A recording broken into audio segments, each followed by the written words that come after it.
पहली बार इजराइल के स्मृति दिवस पर अकेले सैनिकों के लिए आधिकारिक समारोह आयोजित हुआ है। ये वे युवा पुरुष और महिलाएं हैं जो इजराइल के बाहर से बिना किसी परिवार के यहाँ आए हैं और उन्होंने आईडीएफ में सेवा करने का निर्णय लिया है। ये कार्यक्रम यरूशलेम नगर निगम और कुछ गैर सरकारी संगठनों के सहयोग से अकेले सैनिकों के लिए आयोजित किया गया है, उन्हें देश के माहौल में ढालने के लिए, ताकि जब उनके आसपास कोई परिवार का सदस्य न हो तो उनके लिए चीजें आसान हो सकें। उन संगठनों में से एक का नाम है ग्रोइंग विंग्स। ये बॉस्टन मैसाचुसेट्स के मैक्स लॉन्ग द्वारा स्थापित किया गया था, जिन्होंने मुझे बताया कि ऐसे कार्यक्रम क्यों महत्वपूर्ण हैं। ये कार्यक्रम वास्तव में विशेष रूप से अकेले सैनिकों के लिए पहली स्मृति सभा है। वे अकेले सैनिक जो 1948 और स्वतंत्रता युद्ध के बाद से शहीद हुए हैं। हालांकि उस समय अकेला सैनिक शब्द इतना प्रसिद्ध नहीं था। मेरे कुछ दोस्तों के दादा दादी ने द्वितीय विश्व युद्ध लड़ा था और फिर इज़राइल की स्थिति देखकर यहाँ आकर लड़ने का फैसला किया।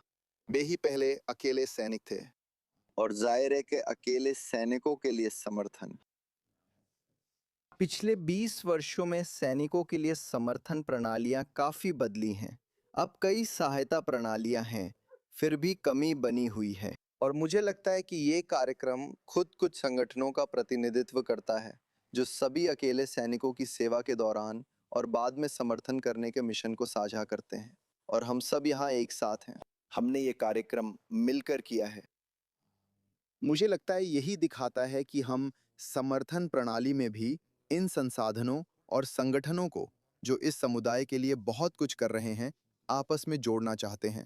और हम बस ये सुनिश्चित करना चाहते हैं कि सैनिकों को पता हो कि वे इनका लाभ कैसे उठा सकते हैं। मैक्स ने बताया कि ये विचार इजरायली राष्ट्रपति आइजैक हर्जोग का था, जिनके पिता एक और पूर्व इजरायली राष्ट्रपति चाइम हर्जोग आयरलैंड में जन्मे और लोन सोल्जर जैसे व्यक्ति थे, भले ही उस समय ये शब्द नहीं था। उन्होंने द्वितीय विश्व युद्ध में ब्रिटिश सेना में सेवा की और फिर वे इजराइल आए और 1948 में उसकी स्वतंत्रता के आफ्टर वहां सेवा की। और ये वास्तव में एक बहुत ही भावुक कर देने वाला समारोह था। इससे पहले आईडीएफ में वर्तमान में सेवा कर रहे अकेले सैनिकों द्वारा गीत प्रस्तुत किए गए और पृष्ठभूमि में स्लाइड शो चल रहे थे, जिनमें उन लोगों की तस्वीरें थीं जो देश की रक्षा करते हुए शहीद हो गए। विदेश से आए लोग जैसे कि ओमर न्यूट्रा, जो 7 अक्टूबर को मारे गए थे। कुछ लोगों को विशेष रूप से दिखाया गया, जैसे ब्राजील के नागरिक एरियल लुब्लिनर, जो पिछले अगस्त गाजा पट्टी में मारे गए थे।